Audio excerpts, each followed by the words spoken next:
శ్రీమహాగణాధిపతయే నమః. ఓం గురుభ్యో నమః. ఓం శ్రీమాత్రే నమః. పరమేశ్వర స్వరూపమైనటువంటి జ్యోతిష, వాస్తు మరియు ఇతర అనేకమైనటువంటి శాస్త్రములను మనకు అందించినటువంటి మహర్షులకి నమస్కారం. హయగ్రీవ హయగ్రీవ హయగ్రీవేత్యో వదేత్ తస్య నిస్సరతే వాణి జిహ్నుకన్యా ప్రవాహవత్. అరుణాం కరుణాతరంగితాక్షీం ధృతపాశాంకుశపుష్పబాణచాపాం అనిమాదిభిరావృతాం మయూకైః అహమిత్యేవ విభావయే భవానీ. శ్రీమాత్రే నమః. ప్రేక్షకులకు ఆ లలితాంబిక అమ్మవారి యొక్క అనుగ్రహం పరిపూర్ణంగా కలగాలని మనస్ఫూర్తిగా కోరుకుంటూ మనం ఈరోజు క్రోధినామ సంవత్సరంలో ఆదాయము, వ్యయము, రాజ్యపూజ్యము, అవమానము 12 రాసుల వారికి ఏ విధంగా ఉంది, మరి ఈ ఆదాయ వ్యయాల్లో కానీ రాజ్యపూజ్యం అవమానాల్లో కానీ ఒక్కొక్కసారి చూడండి మనకు ఆదాయం ఎక్కువ ఉంటే సంతోషిస్తాం, కానీ వ్యయం ఎక్కువ ఉంటే భయపడతాం. అదేవిధంగా అవమానం ఎక్కువగా ఉంటే భయపడతాం, రాజ్యపూజ్యం ఎక్కువ ఉంటే బాగుంది అనుకుంటాం. అంటే ఏమిటి ఇక్కడ? వీటిని మరి ఇలాగే అనుభవించాలా ఈ సంవత్సరం అంతా? దీన్ని ఏదైనా మార్చుకునేటువంటి ప్రక్రియ ఉందా? మరొక విషయం ఏంటంటే, మీరు గుర్తుపెట్టుకోండి, ఈ పంచాంగంలో ఇచ్చేటువంటి ఈ ఆదాయ వ్యయాలు, రాజ్యపూజ్యం అవమానము ఇవి యాజ్ ఇట్ ఈజ్ ఇలాగే జరగాలని రూల్ లేదు. ఎందుకు చెప్తున్నానంటే, మీ యొక్క పర్సనల్ చార్ట్ అనేటువంటిది ఒకటి ఉంది.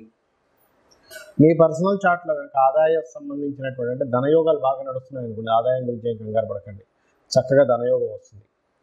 వ్యయం తక్కువగా ఉండేటువంటి మహాదశలు నడుస్తున్నాయి అనుకోండి, ఏం అవ్వదు, ఏమి కంగారు పడదు.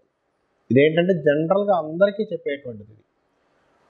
అలాగే మరి వీటి ప్రభావం ఉండదా అంటే కించిత్ ఉంటుంది. దాన్ని తగ్గించుకునేటువంటి మార్గం కూడా నేను మీకు చెప్తాను. ఒక్కొక్క రాశి గురించి మనం తెలుసుకుందాం.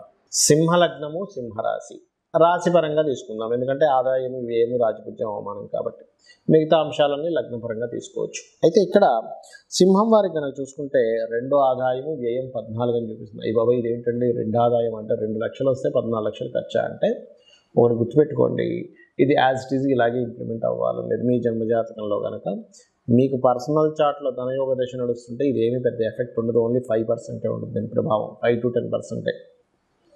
మరి ఇక్కడ ఆదాయం పెరగాలి, వ్యయం తగ్గించుకోవాలి చూపిస్తుందిగా మనకి పంచాంగంలో. మరి ఏమిటి? చాలా సింపుల్ టెక్నిక్ చెప్తాను.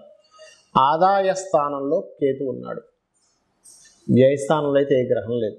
గుర్తుపెట్టుకోండి, ఆదాయ స్థానంలో కేతు ఉన్నందుకు రోజుకు 10 నిమిషాలు నేను నిద్ర లేచిన వెంటనే కూడా కూర్చొని చక్కగా ఓం గం గణాధిపతయే నమః అనేటువంటి చేయండి. లేదా పూజ గదిలో కూర్చున్నాం, గణపతికి తర్పణము లేదా పుష్పాలతోని, గరికతో ప్రత్యేకంగా, ఎందుకంటే గరికతో గనక గణపతిని అర్చిస్తే 100% మీకు ఆ బ్లాక్ అయిన ధనం కావచ్చు, రావాల్సిన డబ్బులు కావచ్చు, ఖచ్చితంగా వచ్చి తీరుతాయి, అందులో ఎటువంటి సందేహం లేదు.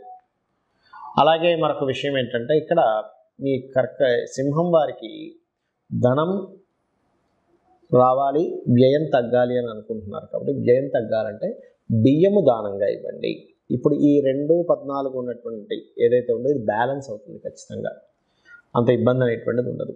ఇక అవమానము, రాజ్యపూజ్యము ఇవి కనుక చూసుకున్నట్లయితే 2 అంటే రాజ్యపూజ్యము 2, అవమానం 2. అంటే మెచ్చుకునే వాళ్ళ సంఖ్య 2, అవమానించే వాళ్ళ సంఖ్య 2. సో అవమానం తక్కువ ఉంది పర్లేదు, కానీ రాజపూజ్యం పెరగలగా అంటే ఏం చేయాలి అంటే సూర్య నమస్కారాలు చేసుకోవడము, ఆదిత్య హృదయ పఠనం చదవడము, అదేవిధంగా లలితా అమ్మవారి యొక్క స్తోత్ర పఠనం చేయడము ఖచ్చితంగా మీకు ఇస్తుంది. అందులో పర్టికులర్గా మీరు రాజ్యపూజ్యం కలగాలంటే మొదటి నామం ఉంటుంది లలితసహస్రనామాల్లో, ఓం శ్రీమాత శ్రీ మహారాజ్ని శ్రీమత్ సింహాసనేశ్వరి అని, అది చేసుకుంటే రాజ్యపూజ్యం ఖచ్చితంగా పెరుగుతుంది.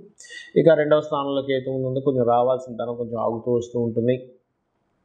అలాగే ఇక్కడ గమనించుకున్నట్లయితే కాస్త ఈ సంవత్సరంలో ముఖ్యంగా మే మాసం నుంచి అక్టోబర్ వరకు ప్రాపర్టీ యోగం బలంగా చూపిస్తుంది. అంటే గృహము, వాహనము, స్థలము కొనుగోలు చేసేటువంటి యోగం బలంగా ఉంది, అందులో ఎటువంటి సందేహం లేదు.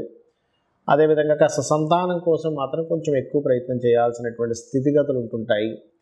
ఈ సప్తమంలో శని ఉన్నాడు కాబట్టి కొంచెం పార్ట్నర్స్తో కొంత స్ట్రెస్ ఉండడం కానివ్వండి, అదేవిధంగా వ్యాపార సంబంధించినటువంటి విషయంలో కొంచెం స్లోగా సాగుతూ ఉండడం, దాన్ని కొంచెం ముందుకు సాగాలి అంటే వ్యాపారమే కాకుండా వివాహ నిర్ణయాలు, వివాహ సంబంధించిన విషయాల్లో కూడా సప్తమంలో శని ఉన్నందుకు ఏమవుతుంటుంది, సర్వసాధారణంగా శని అనేటువంటి గ్రహం ఏంటంటే ఖచ్చితంగా ఇచ్చి తీరుతుంది మీకు ఏదైనా ఫలితం, కానీ స్లోగా ఇస్తుంది. ఇది ఒక్కటి గుర్తుపెట్టుకోండి. శని భగవానుడు అంటే ఇవ్వడం కాదు, అక్కడ స్లోగా ఇస్తాడు ఆయన. ఎందుకంటే కర్మ ప్రదాత, కర్మకారకుడు కాబట్టి ఖచ్చితంగా వస్తుంది ఫలితం, అందులో ఎటువంటి సందేహం లేదు.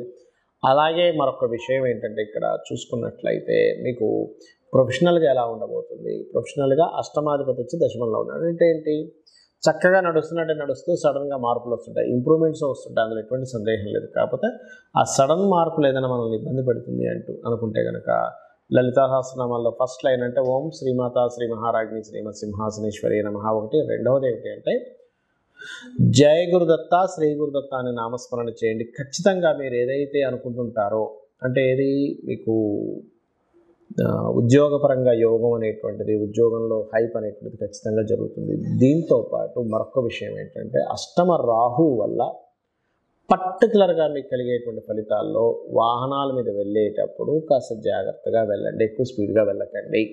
వాహన సంబంధించిన విషయంలో వెళ్ళే ముందు ఒక్కసారి దుర్గాదేవి నామస్మరణ చేసుకొని వెళ్ళండి, అన్ని విధాలా మీకు బాగుంటుంది.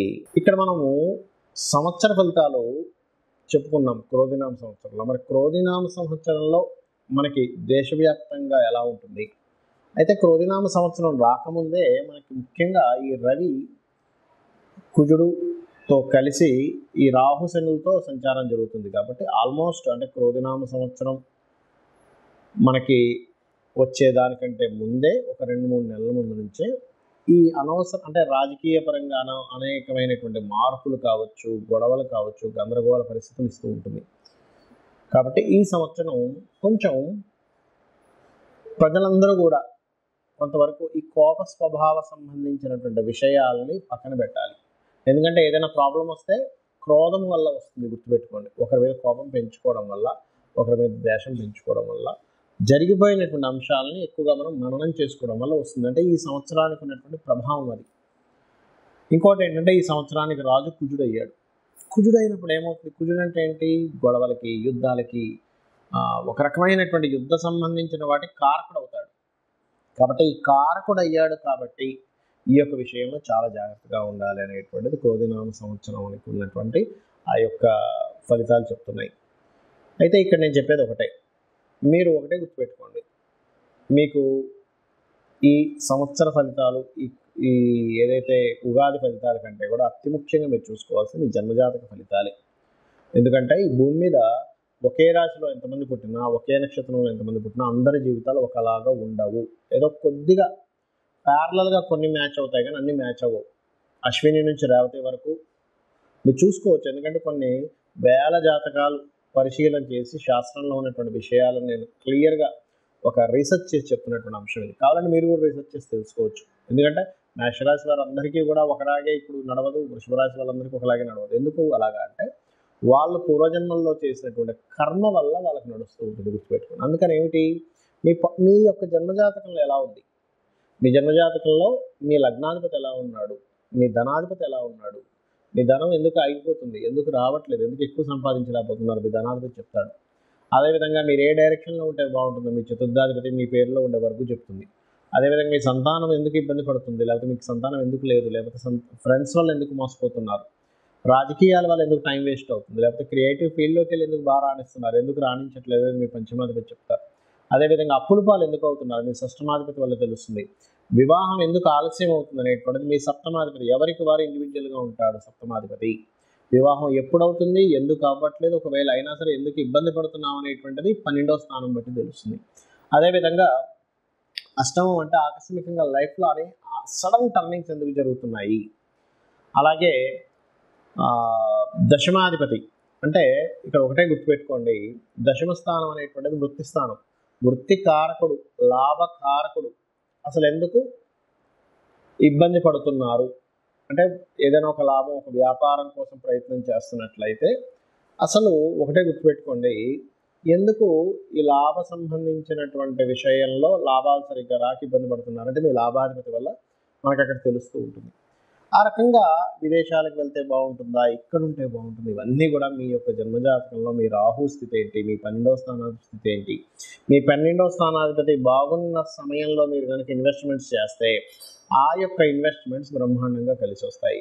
మీ ద్వాదశాధిపతి బాగోలేడు అంటే ఆ యొక్క సమయంలో మీరు చేసేటువంటి ఇన్వెస్ట్మెంట్స్ పనికిరావు, ఇది గుర్తుపెట్టుకోండి. ఈ రకంగా ఏంటంటే ఒక విషయం రెండు విషయం అని కాదు, అనేకమైనటువంటి విషయాలలో మీకు గుర్తుపెట్టుకోండి ఇబ్బంది అనేటువంటిది రావడం కానివ్వండి, ఇబ్బందిని ఎలా తొలగించుకోవాలనేటువంటి మార్గం కానివ్వండి, మీ జన్మ జాతకంలో చాలా స్పష్టంగా ఉంటుంది. ఆ ఇబ్బంది తొలగించుకోవడానికి ఏవో లక్షలు ఎంతో ఖర్చు పెట్టాలనుకునేటువంటి భ్రమ నుంచి ఫస్ట్ బయటికి రండి. చాలా సింపుల్గా అమ్మవారి నామాన్ని స్మరించడం ద్వారా మీరు బయటపడవచ్చు. దానికి ఏం టెన్షన్ పడాల్సిన అవసరం లేదు. అయ్యో ఏదో అయిపోతే ఏమక్కర్లేదు. చక్కగా లలితా సహస్రనామాలో ఒక నామం తీసుకొని తప్పులు లేకుండా చక్కగా ఉచ్చరించుకొని మీరు కనుక రోజు ఒక అరగంట సేపు చేశారంటే ఖచ్చితంగా అమ్మవారు మీకు ఆ సమస్యను తీర్చేస్తున్నాం, ఎటువంటి సందేహం లేదు. అలాగే దానం ఇచ్చుకోవాలి. చిన్నపాటి దానం ఏదైనా ఇవ్వడం ద్వారా క్లియర్ చేసుకోవచ్చు. అంతేగాని జ్యోతిషాస్త్రం అంటే, వాస్తుశాస్త్రం అంటే ఏదో పెద్ద మొత్తం కూలగొట్టేసేయాలని వాస్తు అంటే, జ్యోతిషాస్త్రం అంటే ఇంకా కర్మ ఇలాగే అనుభవించాలని, దీని నుంచి బయటపడలేమని అనుకునేటువంటి భ్రమ నుంచి ఫస్ట్ బయటకు రాండి. జ్యోతి అంటే వెలుగుని చూపించేది. మీకు ముందు ఏముంది, నువ్వు ఎలా వెళ్తున్నావు, నీకు అక్కడ ఏమైనా గొయ్యి ఉందా, నొయ్యి ఉందా, ముళ్ళుందా అని చెప్పేది జ్యోతి. అంటే వెలుగు చూపిస్తుంది. కాబట్టి ఈ యొక్క విషయాలను తెలుసుకొని మీ యొక్క జీవితాలని ఆ యొక్క అమ్మవారి అనుగ్రహంతో ఆనందమయం చేసుకుంటారని మనస్ఫూర్తిగా కోరుకుంటూ శ్రీమాత్రే నమః.